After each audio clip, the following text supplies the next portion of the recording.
Mais on sent vraiment l'omnipotence des présidences de partis au Parlement wallon qui, plus qu'à la Chambre, fait penser qu'on a dérivé de la démocratie vers la particratie.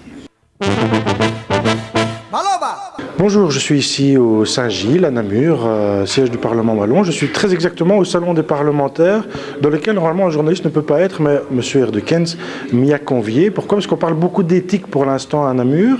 L'éthique est inscrite au frontispice de la déclaration de politique régionale. Et le député Claude Erdekens, socialiste, député d'Andenne, justement mitraille un petit peu le gouvernement avec des questions sur l'éthique. La paille et la poutre, l'éthique, point d'exclamation. Il joue un petit peu un rôle de troublion. Et on va lui poser la question. Bonjour Monsieur Erdekens. Bonjour. Est-ce que vous êtes de l'opposition ? Non, je suis de la majorité consciente de ses devoirs de ne pas avaler toutes les couleuvres. Alors quand je lis dans la déclaration de politique régionale que l'on va limiter, c'était déjà le cas avant, les revenus publics à 1,5 fois l'indemnité parlementaire, et je suis d'accord avec ça.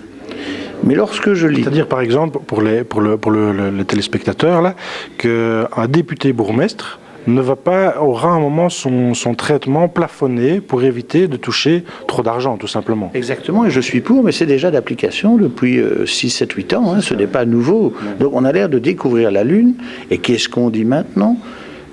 Dans les assemblées parlementaires, à côté du député de base que je suis, moi je n'ai aucune responsabilité au Parlement wallon, eh bien qu'est-ce qu'on dit ? Que les fonctions spéciales vont être intégrées, parce qu'il y a une rémunération pour un président de groupe, par exemple, tout cela va être intégré dans la règle des 150%. Mais ce qui me surprend, il est dit, cela vise les vice-présidents, ça vise les chefs de groupe, ça vise les présidents de commission, les membres du bureau, mais on oublie les présidents d'assemblée. Donc cela ne vise pas Émilie Hoyos et Jean-Charles Luperto. Oui, mais c'est incompréhensible. Ce qui est vrai pour Bernard Westphal, Isabelle Simonis ou Willy Borsu, ne serait pas vrai, si je lis la lettre de la déclaration de politique régionale, pour la présidente du Parlement wallon. À quel titre ? Pourquoi dans un Parlement y a-t-il 2 poids, 2 mesures ? Ça pourrait aussi valoir pour les membres du gouvernement. Si un député qui a une autre responsabilité politique ne peut pas dépasser 1,5 fois l'indemnité parlementaire, les ministres aussi alors. Mais ce n'est pas le cas, ils ont en fait 2 fois l'indemnité parlementaire. Mais les présidents de parti, c'est là qu'on atteint le sommet de l'hypocrisie.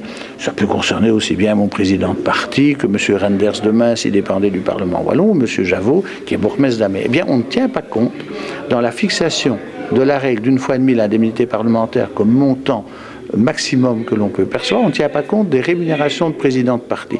Ce qui veut dire que dans un cas comme celui-ci, M. Javot, M. Di Rupo, ce qu'il gagne comme président de parti ou coprésident d'Écolo pour l'un et président du PS pour l'autre, tout ça n'est pas pris en considération dans la règle des 150%. Donc c'est 2 poids, 2 mesures. Je suis tout à fait favorable à ce qu'il y ait une commission d'éthique et de déontologie, parce que parler d'éthique tout le temps et jamais l'appliquer, ça ce serait aussi hypocrite. Mais ce qui ne va pas, c'est qu'on va tellement loin maintenant dans une certaine conception un peu folle de l'éthique, c'est qu'on veut, et c'est dans la déclaration, donner à cette commission le pouvoir de priver de leur mandat électif, donc consacré par le suffrage universel des électeurs, les postes de députés, de bourgmestre ou d'échevin ou de conseiller communal. C'est hallucinant. En droit, on ne peut déchoir quelqu'un que sur base de faits d'une gravité exceptionnelle sanctionnés par un tribunal. Ainsi, un tribunal correctionnel peut déchoir quelqu'un de son mandat en prononçant la déchéance pour 5 ans ou plus, enfin, de ses droits civils et politiques, et on n'est plus éligible et on perd son mandat. Ça, c'est prévu dans la loi.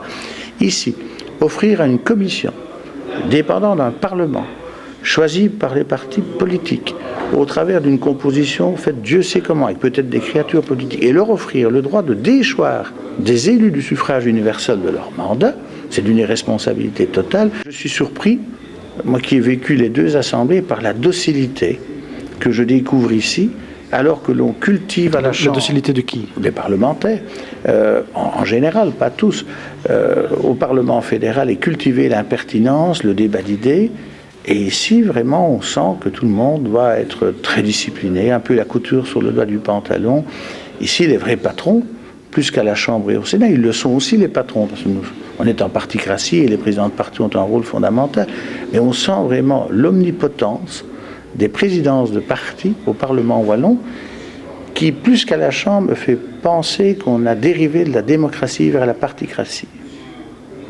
Et vous vous en ouvrez à vos collègues de ce genre de réflexion? Ah oui, tout à fait. Ah oui, je leur dis, c'est assez stupéfiant. Est-ce qu'on ne doit pas un peu, à un certain moment, dire qu'on en a ras-le-bol? Est-ce qu'on est finalement des pions bien payés pour dire oui, oui, et une sorte de béni oui, comme ceux qui vont à communion recevoir l'offrande? Non. Ok, je vous remercie, Monsieur Erdekens. Quant à nous, on se retrouve très bientôt pour d'autres vidéos sur lameusenamur.be. À bientôt, au revoir. Merci, Monsieur Erdekens. Voilà, à bientôt.